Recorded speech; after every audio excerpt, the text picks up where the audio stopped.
Puji Tuhan, Kak. Jadi dari sekian banyak yang kita layani memang ada beberapa yang sudah sehat, pulih, yang sudah kembali ke keluarga juga, yang mereka sudah bisa bekerja. Kemudian ada juga yang sempat melanjutkan kuliah, dan puji Tuhan waktu dia wisuda saya menghadiri wisudanya. Waktu itu saya sangat terharu ketika ada satu murid kami yang dia wisuda dan saya bisa hadir di situ, dan itu menghibur. Jadi saya melihat ketika saya melihat dia wisuda, saya betul-betul merasa bahwa apa yang kami lakukan selama ini tidak sia-sia.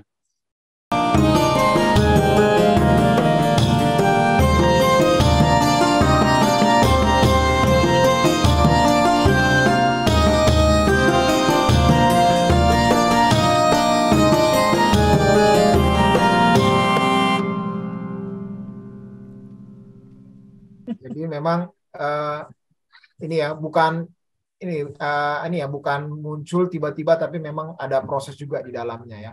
Betul. Ya. Jadi Kak Ganda, ya memang selain kita mau kan kita juga kan berusaha. Kemudian kita minta anugerah Tuhan supaya diberikan kemampuan, diberikan kebiasaan, dan Tuhan kasih hikmat kita untuk kita bisa melakukan menangani. Apalagi kalau misalnya yang ada yang kambuh, yang ngamuk. Kan apalagi kan sekarang laki-laki nih, ya kan badannya lebih gede-gede itu. Kalau ada yang ngamuk itu kan saya nggak bisa itu pakai tengking, harus dihadapi. Harus dihadapi ya, nggak bisa ditengking. Harus dihadapi. Ya. Itu dunia nyata. Gitu kan. Saya harus menghadapi mereka begitu.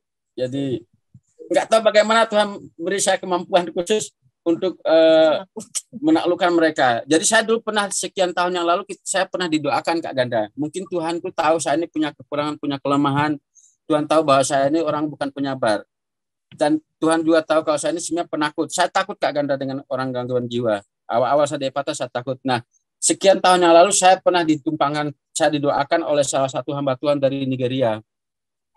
Saya ditumpangkan tangan, saya didoakan, saya dinubuatkan di situ bahwa Tuhan akan kasih saya urapan khusus untuk menaklukkan, atau terjemahnya waktu itu menjinakkan orang-orang dengan gangguan jiwa. Betul Kak Ganda, itu betul-betul saya alami. Jadi saya itu tidak sekarang yang dulunya penakut, saya sekarang sudah tidak punya ada rasa takut, tapi saya lebih punya keberanian untuk menangani mereka, mendekati mereka. Dan kalau istilah saya, kalau ada yang ngamuk di sini pun saya tidak ada rasa takut, bahkan saya bisa menenangkan mereka. Saya pikir itu, saya percaya bahwa itulah kuasa Tuhan bekerja. Begitu Kak Ganda. Bapak Ibu, ini saya masih ada beberapa sedikit lagi pertanyaan-pertanyaan yang masih ada dalam pikiran saya. Cuman saya pikir kita bisa berinteraksi. Saya pikir kita biar rapi saja. Bapak Ibu yang ingin bertanya, boleh kasih raise hand di dalam ini. Nanti saya kasih kesempatan. Kalau Bapak Ibu ingin langsung bertanya kepada Adi dan Ida. Atau kalau memang ingin bertanya melalui chat, boleh aja dituliskan. Nanti kan kita bacakan ya. Jadi nanti kita akan kalau memang mau bertanya secara langsung raise hand aja ya. Jadi nanti biar langsung kita bacakan. Oke, sambil menunggu mungkin saya tanya lagi nih ya. Jadi apakah Adi Ida ini dapat skill dari mana? Apakah memang kalian ada ikuti pelatihan atau bagaimana sebenarnya? Ya. Artinya yang kalian ikuti dari departemen ini, atau kalian belajar sendiri atau seperti apa? Mungkin sebelum saya jawab pertanyaan Kak Ganda, saya mau jawab ini dulu. Kayak ada satu saran tadi, saya mungkin sarannya bagus. Jadi dari Bapak Hendri ya Pak, Pak Hendri Wibowo, terima kasih sarannya. Jadi memang selama ini kami sudah bekerja sama dengan dinas-dinas terkait Pak. Jadi baik itu dinas sosial maupun dinas kesehatan maupun dengan puskesmas tempat. Jadi selama ini kami untuk obat-obatan dan tenaga psikolog, kami dibantu oleh tim dari Puskesmas Depok 2. Jadi mereka ada kunjungan rutin sebulan sekali untuk konseling, kemudian cek kesehatan, kemudian juga memberikan obat-obatan. Jadi itu free dari Puskesmas. Nah, untuk ilmu Kak Ganda, kami berdua ini memang sejak awal kan kita tidak punya latar belakang psikologi atau ilmu kejiwaan.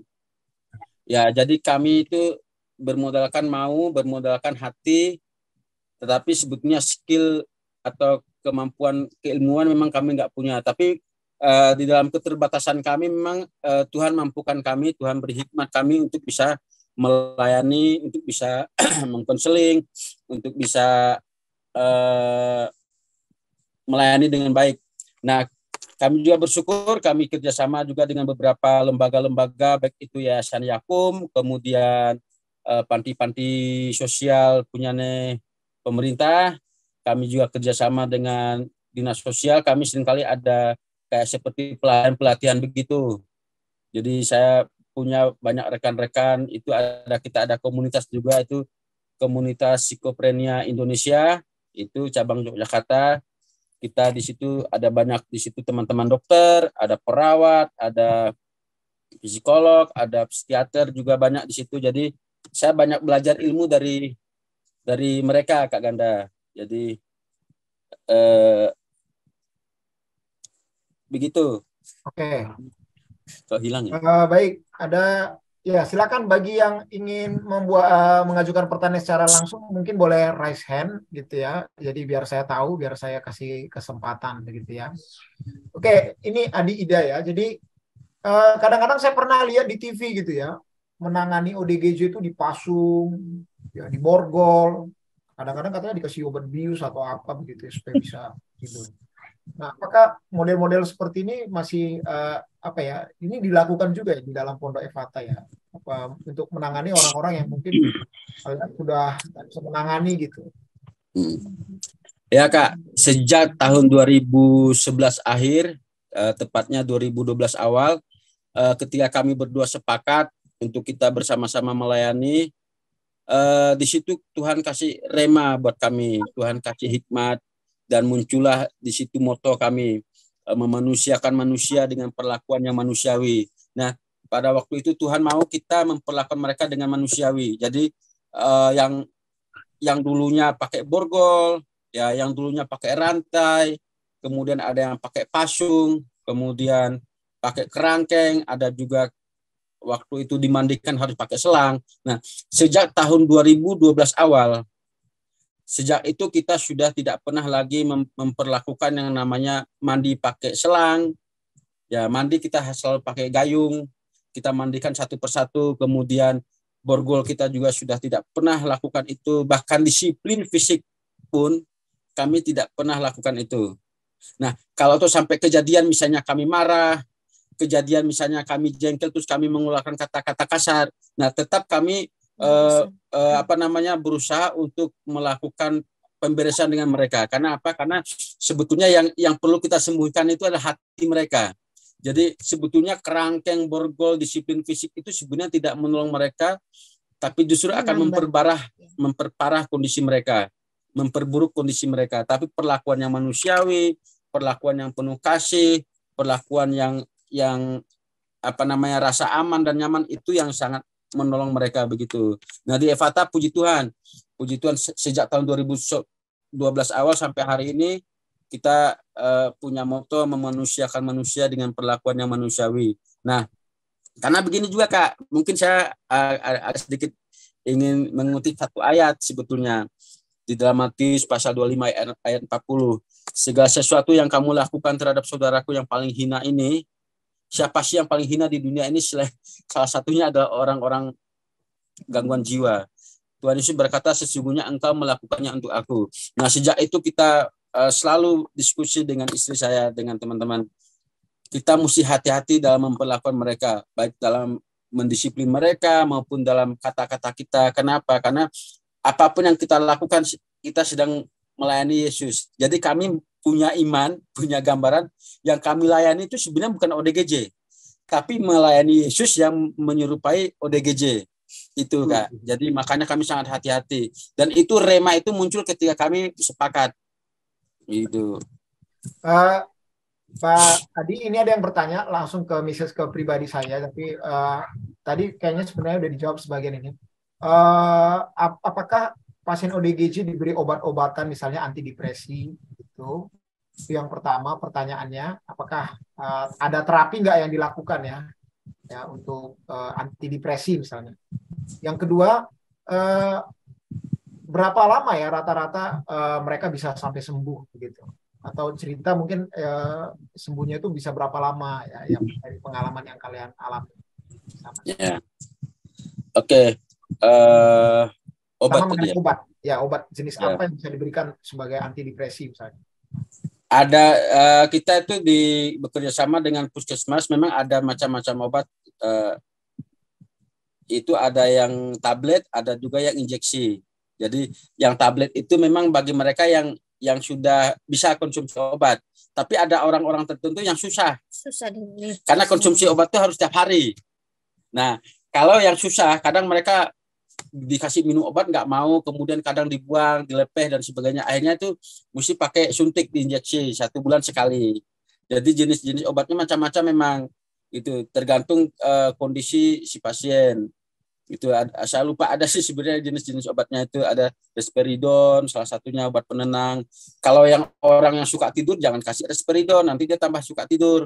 Nah, kan, jadi obat itu macam-macam. Kalau yang suka ngamuk ya mungkin bisa kasih penenang, tapi kalau yang suka tidur, yang suka malas-malasan, itu ada lagi obatnya jenisnya.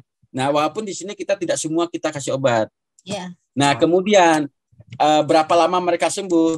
Ya memang obat itu bukan satu-satunya. Jadi untuk penyembuhan gangguan jiwa itu memang banyak aspek, banyak sekali yang perlu diperhatikan selain aspek rohani, ya kan, kemudian aspek sosial, misalnya lingkungan, keluarga, masyarakat atau lingkungan panti, maupun secara medis.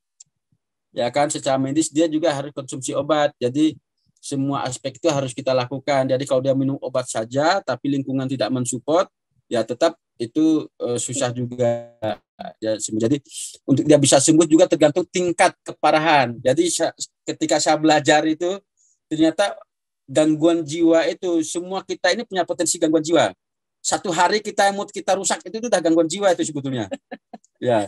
Jadi ada yang gangguan jiwa rendah, sedang, parah, sampai tingkat parah itu skizofrenia, itu yang memang tingkat parah. Nah, ada juga yang bisa sembuh, tapi ada juga yang susah. Mau dikasih obat kayak apapun susah, kecuali mujizat. Contoh yang nggak bisa sembuh itu ada beberapa kasus itu karena gangguan jiwa karena narkoba. Itu kan merusak saraf itu. Jadi agak susah itu. Karena narkoba itu bisa merusak jaringan saraf otak kita. Nah, ada juga yang karena memang penyempitan di otak. Itu juga susah juga itu disembuhkan, tapi bisa dikasih obat untuk sebatas menenangkan mereka, begitu Kak. Tapi ada yang pernah sembuh ya? Mungkin puji Tuhan Kak. Jadi dari sekian banyak yang kita layani memang ada beberapa yang sudah sehat, pulih, yang sudah kembali ke keluarga juga, yang mereka sudah bisa bekerja, kemudian ada juga yang sempat melanjutkan kuliah, dan puji Tuhan waktu dia wisuda saya menghadiri wisudanya. Waktu itu saya sangat terharu ketika ada satu murid kami yang dia wisuda dan saya bisa hadir di situ, dan itu menghibur. Jadi saya melihat ketika saya melihat dia wisuda, saya betul-betul merasa bahwa apa yang kami lakukan selama ini tidak sia-sia. Itu penghiburan buat kami. Jadi akhirnya saya melihat orang gila, orang dengan gangguan jiwa itu tetap bisa sembuh. Nah, tapi memang punya potensi untuk kambuh. Jadi makanya tergantung nanti lingkungannya, tergantung nanti keluarganya, masyarakat bagaimana perlakuannya. Kayak si Pipin yang pernah sekolah di tempat saya itu kan sebenarnya lingkungan tidak mensupport itu. Dia diperlakukan seperti orang normal, dituntut dengan segala tuntutan dia di asrama, harusnya dia dikhususkan. Makanya akhirnya kan kambuh waktu itu. Oke ya. Ya. Oke. Ada lagi yang mungkin ingin bertanya? Ada nggak yang pernah keluarga datang mengunjungi gitu, atau mereka tuh nggak punya sama sekali keluarga? Oh ya. Ya mungkin saya mau cerita mungkin dari belakang. Memang rata-rata mereka yang kami ambil itu kan semua dari jalan. Mereka terputus dengan keluarga mereka. Jadi mereka tidak ada keluarga sama sekali. Nah, ketika mereka di panti memang beberapa orang kami berusaha lacak keluarga mereka. Nah, dari beberapa orang itu juga yang akhirnya ketemu, dan ternyata memang walaupun keluarganya kita temukan, mereka tidak selalu siap, Kak Ganda, untuk mereka merawat kembali, karena memang untuk merawat orang dengan gangguan jiwa itu butuh anugerah luar biasa, butuh kesabaran, dan itu saya lihat itu kadang mereka dari keluarga itu kan udah capek, itu ya, capek energi, capek perasaan, capek waktu, tenaga pikiran terkuras. Nah, ketika mereka terpisah itu justru buat mereka itu udah merdeka gitu. Jadi mereka kita kembalikan, mah mereka tidak ada tidak mau begitu dengan berbagai macam alasan. Tapi ada juga yang memang sengaja mencari. Nah, beberapa waktu yang lalu saya pernah posting ada satu murid Evata di Facebook. Kalau nggak salah 1-2 bulan yang lalu ya, saya lupa itu. Nah, ternyata postingan saya itu dibaca oleh orang daerah Magelang. Ya, dilihat postingan saya itu. Nah, ketika dia melihat postingan itu, dia melihat kok ini wajah ini seperti dia kenal gitu. Akhirnya ditunjukkanlah ke masyarakat waktu itu. Nah, sehingga mereka ternyata itu pihak ini murid Evata ini masih punya keluarga di daerah Magelang. Nah, mereka pikir ini keluarganya sudah meninggal, bahkan sudah mereka peringati hari ke-40, 100. ke hari ke-100 sudah diperingati, bahkan mau memperingati hari yang ke-1000. Ketemu. Akhirnya mereka keluarganya datang ke sini. Wah, mereka mengucapkan terima kasih, bahkan waktu itu ada warga juga yang datang, bahkan RT Pak Dukuh datang hanya untuk menengok dan kemudian mengucapkan terima kasih ke kita. Mereka bawa beras. Luar biasa. Hasil tani. Ya, hasil tani mereka. Nah, luar biasa itu. Baik. Mungkin ada yang mau bertanya mungkin? Bu Trifosa mau nanya, Bu Trifosa dari Jakarta ini. Oh ya, Pak Darmo. Oh ya, ini Bu Trifosa nih. Gimana, Bu? Ada pertanyaan? Dengar dulu, Pak. Luar biasa tapi dengernya ya. Oke. Ada luar pertanyaan? biasa hatinya untuk jiwa-jiwa. Maju terus. Siap. Terima kasih. Terima kasih, Bu. Kembali kasih. Tuhan berkati pelayanannya ya. Amin, amin, Bu. Baik, Pak Darmo mau nanya ini ya. Pak Darmo ini dari tim kami juga. Ini yang mengisi suara itu selama ini ada ya. Jadi ini. Oh, terima kasih Pak Darmo, suaranya luar biasa. Ya luar biasa Bapak Ibu ya pelayanannya. Wah, benar-benar salut lah. Saya salut. Itu yang diajak tadi kan yang mau. Nah, kalau yang nggak mau itu memang nggak diajak, mungkin kita berpikir ada kendala atau masalah, apa gimana tuh? Sebetulnya gini Pak, kenapa kita tidak, sebenarnya prinsipnya semua yang kita jumpai itu sebenarnya bisa saja kita ajak, ya baik dengan cara halus maupun cara paksa. Ya. Cuma pertimbangan kita, kalau mereka yang masih di jalanan itu mereka terlalu beringas, ya tidak stabil, itu kita khawatir itu beresiko buat kita yang di panti, karena memang di panti ini kita tidak ada pemisahan Pak. Jadi antara murid yang lama maupun yang baru itu mereka langsung jadi satu. Jadi satu ya. Ya. Nah, karena keterbatasan tempat kita juga, jadi tidak ada namanya ruangan khusus untuk yang masih baru. Nah, memang itu ada min plusnya. Banyak keuntungan, tapi ada juga resiko. Nah, keuntungannya adalah ketika yang baru itu digabung yang lama, dia langsung bisa hidup bersosial, ya hidup bersama. Jadi itu cukup menolong juga. Akhirnya yang teman-teman yang sudah lama itu bisa membantu dia, melayani dia, sehingga dia relatif lebih cepat untuk dia bisa berubah. Nah, cuman ada risiko-risiko kalau ada ketika dia ngamuk tiba-tiba mukul, nyerang, ya gitu Pak. Ya benar-benar juga ya. Ya. Oke, jelas Pak, jelas. Tapi kalau yang ngamuk di sini tidak bisa kita tengking Pak, harus dihadapi Pak. Harus dihadapi satu ya Pak. Ternyata mereka tuh lebih kuat ya Pak. Kadang-kadang gentar juga saya. Iya. Tapi tidak bisa dihindari. Baik. Ya. Oke. Istri saya mau nanya. Oh ya. Oke. Baik, saya teringat ya tentang murid perempuan. Ya, Ida pernah cerita itu beberapa murid perempuan ya yang saya ingat namanya Dorcas. Ada ya? Ada. Dorcas. lalu si ibu ini sakit ya. Betul. Dan bukan hanya beliau sendiri ya, ada beberapa murid perempuan yang kemudian sakit lalu meninggal ya di Ya. situ di pondok Betul. ya. Itu bagaimana kalian yang ada di situ menyikapinya? Terus apakah murid-murid yang lain empatinya ada nggak ketika melihat ada temannya meninggal? Kenapa mereka sadar gitu? Kehilangan tidak ketika Ya, tiba ya, seperti itu? ya betul. Sampai hari ini murid yang meninggal di Evata itu sudah 20 orang. Wow. Ya, sudah 20 orang. Jadi sebenarnya kalau dari tahun 2001 sampai hari ini kalau mau dikumpulin semua itu sebenarnya sudah banyak sekali, sekitar 80 orang ya yang kami layani. Cuma ada yang kabur, ada yang meninggal, ada yang pulang ke keluarga dan sebagainya. Nah, kalau ada yang meninggal seperti itu, tetap kok mereka memiliki empati teman-temannya. Jadi kalau ada yang meninggal kadang dan sering kali mereka meninggal itu sore hari. Jadi mau nggak mau dimakamkan kan besok harinya. Jadi harus menginap. Nah, mereka teman-temannya itu tidak ada yang tidur sama sekali, ditungguin itu jenazahnya itu walaupun udah masuk ke dalam peti ditungguin lek-lekan lah kalau orang Jawa bilang ya. Jadi sampai dikuburkan, sampai mereka dimakamkan. Jadi mereka tetap merasa kehilangan walaupun tidak ada ekspresi ya, tapi saya suruh tidur enggak mau, saya pengen di sini gitu. Seperti itu. Jadi kalau ada yang meninggal, kami satu keluarga ini yang memandikan. Jadi seru juga sih. Nanti yang mandikan 2 anak saya ikut mandikan, istri saya ikut mandikan, nanti murid-murid yang lain ikut memandikan jasadnya. Nah, saya biasanya kalau ada yang meninggal tuh saya langsung pergi, saya cari peti, menghubungi pihak kampung, ya. Begitu. Nanti saya yang pakein baju, terus saya yang masukin ke dalam ke dalam peti. Kalau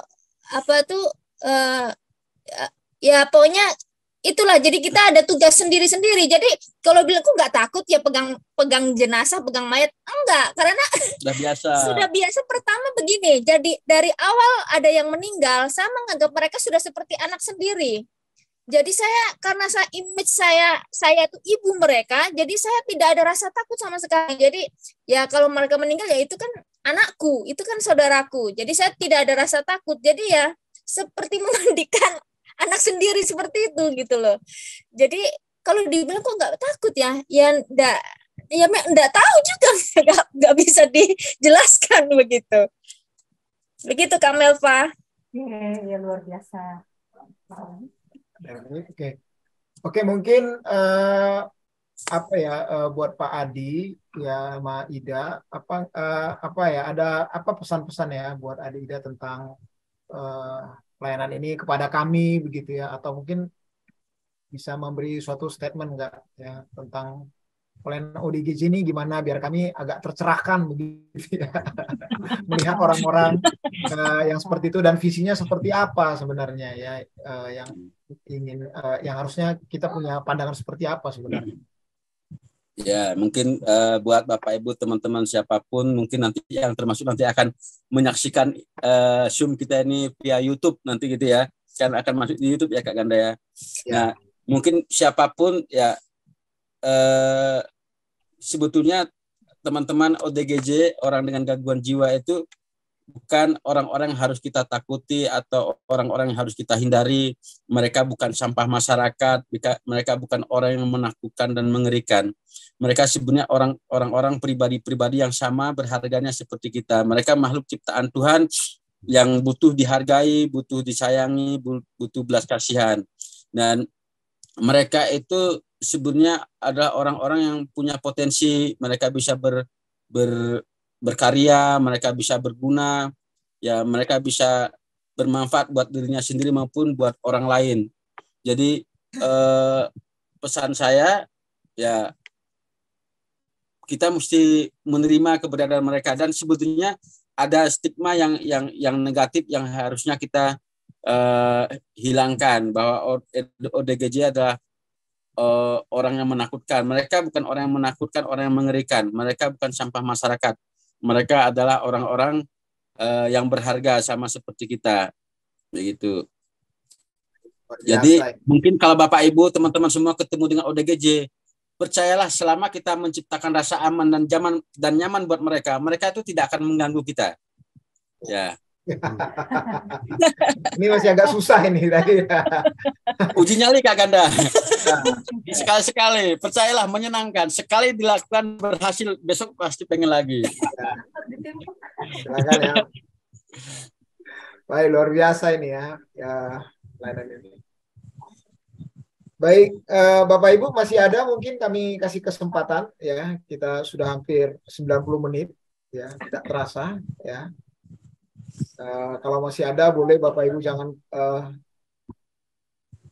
yang penasaran. Kalau pantangan makanan minuman, kalau seperti minum kopi gitu ada efeknya nggak Pak?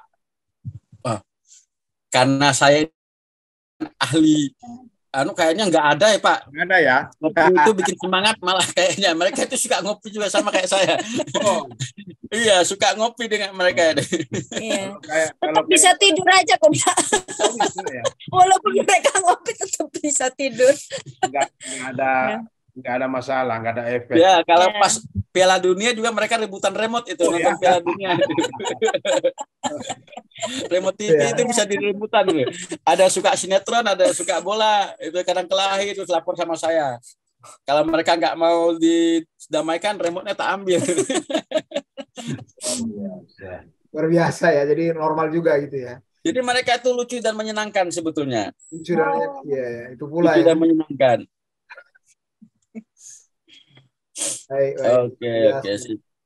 Ini ada satu statement yang mungkin saya bacakan ini.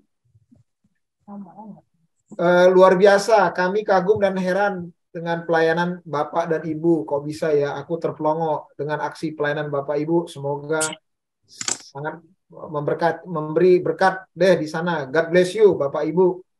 Amin, terima kasih. Amin, terima kasih. Ya, dari Widodo ya. Ido ini ya. Widodo Semarang.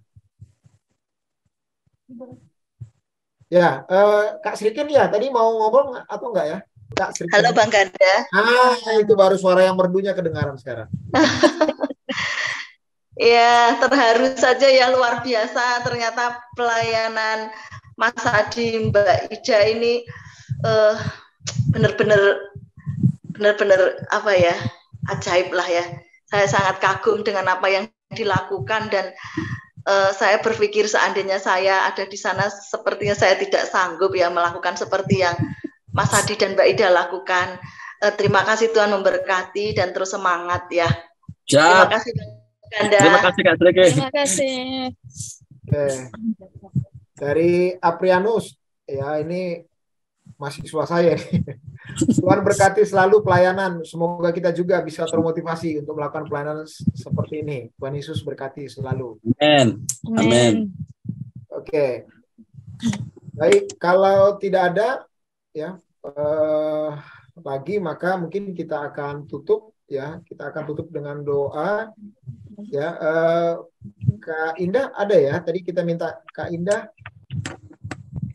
Kak Indah ada ya? Kak Indah nanti ada. Oh iya, Indah. Semuanya. Ibu Gembala ini ya, Ibu Gembala. Jadi salam Kak Indah. Indah, ini kita nanti pimpin doa. Kak Indah langsung tutup dalam doa ya. Baik, mari kita berdoa untuk menutup Zoom kita malam hari ini. Bapa, kami mengucap syukur Tuhan kepada Engkau, karena Engkau Tuhan yang memiliki setiap kehidupan kami. Dan kesempatan-kesempatan yang Kau berikan dalam setiap kehidupan kami. Biarlah kami malam hari ini Tuhan, boleh bersama-sama belajar Tuhan, untuk kami melayani Engkau, melayani jiwa-jiwa. Karena setiap orang yang kami layani Tuhan, seperti kami melayani akan Engkau Tuhan. Dan beri kepada setiap kami hati-Mu Tuhan, sehingga kami memiliki hati seperti apa yang Tuhan mau. Terima kasih Tuhan untuk Adi dan Ida Tuhan yang boleh menjadi contoh buat setiap kami, menjadi inspirasi buat kami Tuhan.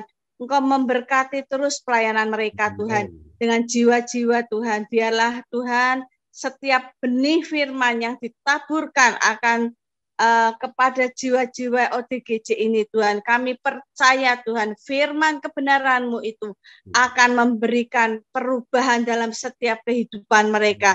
Dan ada mukjizat, ada kuasa yang bekerja di dalam firman-Mu.